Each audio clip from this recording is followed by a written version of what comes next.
नमस्कार दोस्तों, ये तस्वीरें देख रहे हैं करनाल के आईजी कार्यालय से और देख सकते हैं डीजीपी शत्रुजीत कपूर जो है वो आज करनाल पहुंचे हैं, जिनका स्वागत के लिए आप देख सकते हैं तमाम करनाल पुलिस की टीमें जो है वो यहाँ पर आपको खड़ी हुई नज़र आ रही होंगी। ये तस्वीरें आप देख सकते हैं और यहाँ पर सलामी जो है वो दी जाएगी। देखिए डीजीपी शत्रुजीत सिंह कपूर जो है वो यहाँ पर पहुँच चुके हैं, जिनकी तस्वीरें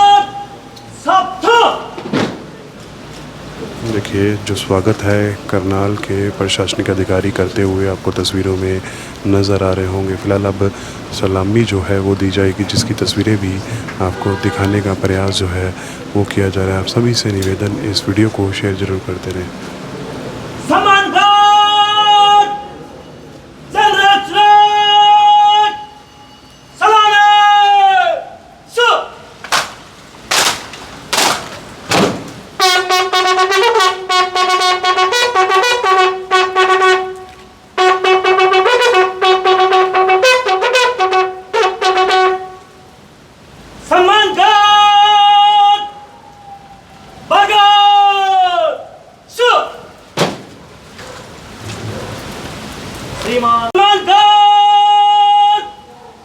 संतरी खड़ा रहे, बाकी निशान चुन।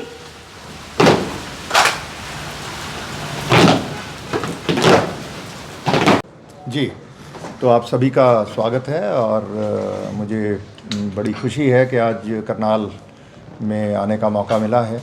और इससे पहले मैं गुड़गांव, फरीदाबाद और रोहतक अभी तक जा पाया हूँ। आज करनाल, कल सोनीपत, अगले हफ्ते हिसार और बाकी सब हमारे रेंज हेडक्वार्टर्स और पुलिस कमिश्नरेट्स हैं जो वहाँ पे इसी महीने उनका विज़िट करके और अफसरों के साथ इंटरेक्शन और जो हमारी प्रायोरिटीज़ हैं उनके बारे में चर्चा करेंगे। और आज भी करनाल रेंज में हमारे एसपी साहिबान भी यहाँ पे हैं और जितने हमारे डीएसपीज़, एसएचओज़ और हमारे ग्राम प्रहरीज़, उन सब के साथ आज इंटरेक्शन रहेगी शाम तक। और इनमें हमारी प्राथमिकताएं जो हैं वो लोगों की अच्छी प्रभावी सुनवाई हो जाए और साथ साथ महिलाओं की सुरक्षा, क्राइम कंट्रोल, गैंगस्टर्स और इस तरीके की जो समस्याएं हैं, साइबर क्राइम्स, इन पे अंकुश लगे। रोड सेफ्टी को बेहतर बनाना, इन्वेस्टिगेशंस को बेहतर बनाना, टेक्नोलॉजी का समावेश करना अपने काम में, तो इन सब बातों पे चर्चा होगी।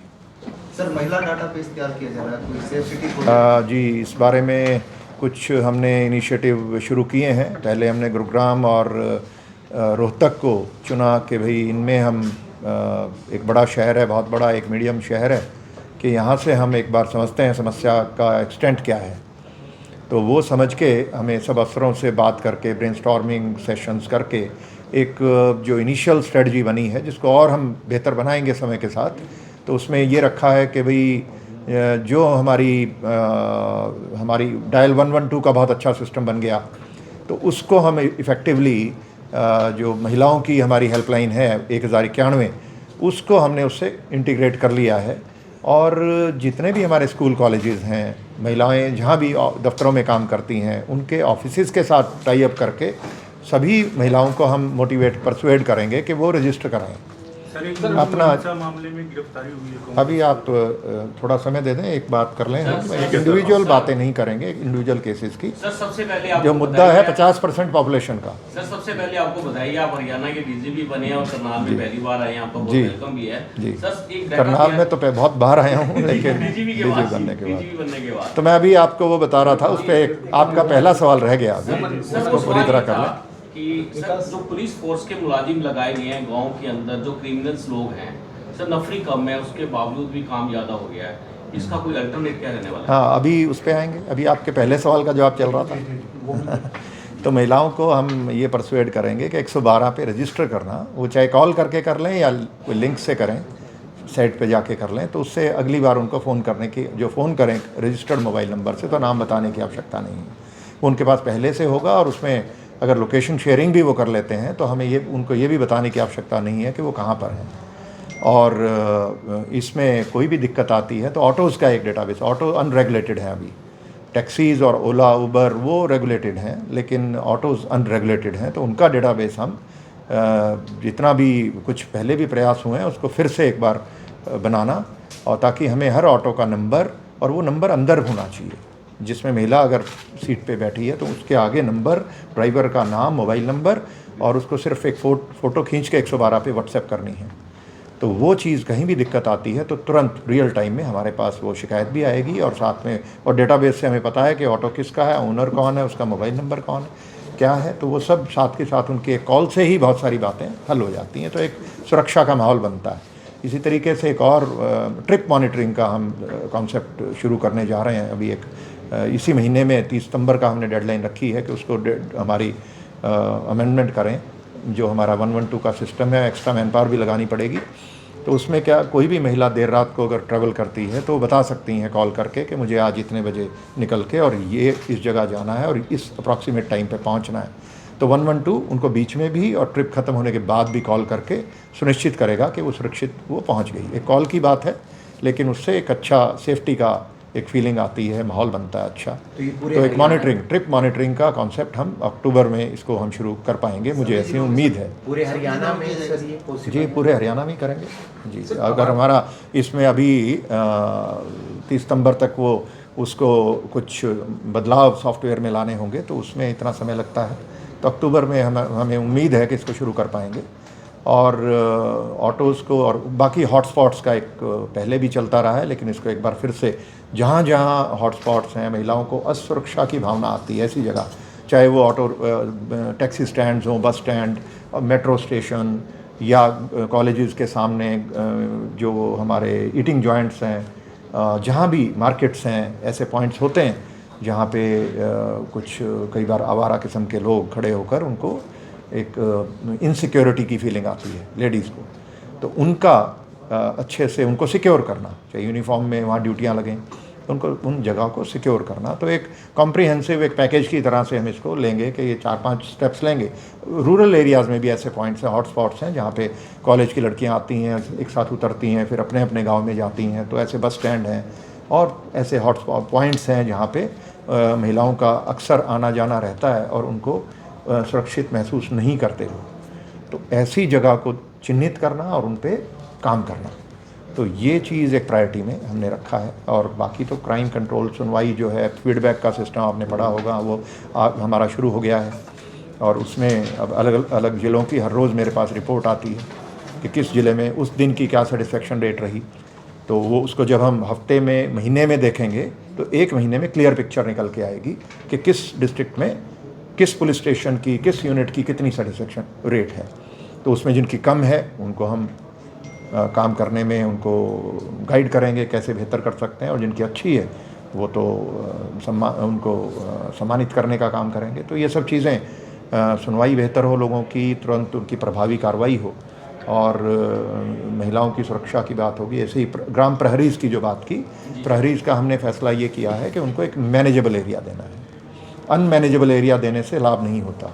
तो अगर कुछ एरियाज़ हैं, अगर कम रह जाते हैं तो हम कुछ एरिया छोड़ देंगे। सेक्टर हैं, उनमें ऐसा कोई आवश्यकता नहीं है कि वहाँ सब जगह हम लगाएं। सेक्टरों में ऐसे गेटेड कॉलोनीज़ होती हैं जहाँ पे क्राइम ना के बराबर है, तो वहाँ पे मैन पावर उन एरियाज़ में रखेंगे, मैन पावर जितनी अवेलेबल है जहाँ पे हमें एक अपराध की समस्या है। और इसी प्रकार से गांव भी बहुत सारे हैं जहाँ एक भी एफआईआर भी नहीं हुई, इन गाँवों पे हमें मैन पावर लगाने की आवश्यकता नहीं है। तो एक प्रायोरिटाइज़ करना उसको अवेलेबल रिसोर्सेज के मुताबिक, तो वो करने की आवश्यकता है। तो इतने हम ट्विकिंग उसको करेंगे सिस्टम की। सिस्टम को जब हम चलाते हैं तो बहुत सारी लर्निंग होती है, उस लर्निंग का हिस्सा है ये। तो स्ट्रेटजी जो है वो रिजिड नहीं हो सकती, वो फ्लेक्सिबल होनी भी चाहिए और होती भी है। तो उसको हम बदलाव करते हैं। साइबर क्राइम बहुत बड़ा है सर, लगातार साइबर क्राइम का हम एक बहुत इफेक्टिव हम उस पर एक बना रहे हैं। अभी उसके रिजल्ट आएंगे तब हम बात करेंगे, अभी अर्ली है। सर, फेक कॉल्स को लेकर क्या कुछ कहना चाहेंगे? 112 पे काफ़ी फेक कॉल आती हैं और जिनको नीड होती है वो रह जाते हैं सर। इस बारे में अफसरों ने अभी एक स्टडी करने की आवश्यकता है कि इसकी समस्या का एक्सटेंट क्या है। ये कहना कि जी बहुत कॉल आती हैं, तो एक्चुअली कितनी आई, तो वो सब एक स्टडी करने की आवश्यकता है। ये आज से नहीं, ये 100 नंबर होता था जब, तब भी इस तरीके की प्रॉब्लम आती थी। और क्योंकि वहाँ पे हमारी महिलाएं बैठती हैं, लड़कियाँ बैठती हैं, तो इस किस्म के लोग भी रात को कई बार फ़ोन कर देते थे, तो उनका भी इलाज हम करते थे। तो इसमें भी वैसे ही करने की आवश्यकता है, पर अभी उसको मैंने कहा है कि एक बार समस्या कितनी बड़ी है इसको समझें पहले। क्या और गिरफ्तारियां हो सकती हैं sir? Technology make important role in solving the crimes. What kind of efforts are being made to make police adaptive of the technology? अभी आपने 112 की बात की तो ये पूरा का पूरा टेक्नोलॉजी प्लेटफॉर्म पे ही आधारित है, 100% टेक्नोलॉजी पे है। इसी तरीके से हमारा लगभग जो सारा क्राइम का वर्क है वो टेक्नोलॉजी हमारी उस पर ये ऑनलाइन हो गया, सारी सेवाएं ऑनलाइन है पुलिस की। आप कोई भी अगर पुलिस क्लियरेंस सर्टिफिकेट है या कोई भी आप देखिए तो उन वो सारी ऑनलाइन है, जितनी भी हमारी सेवाएं हैं वो ऑनलाइन है।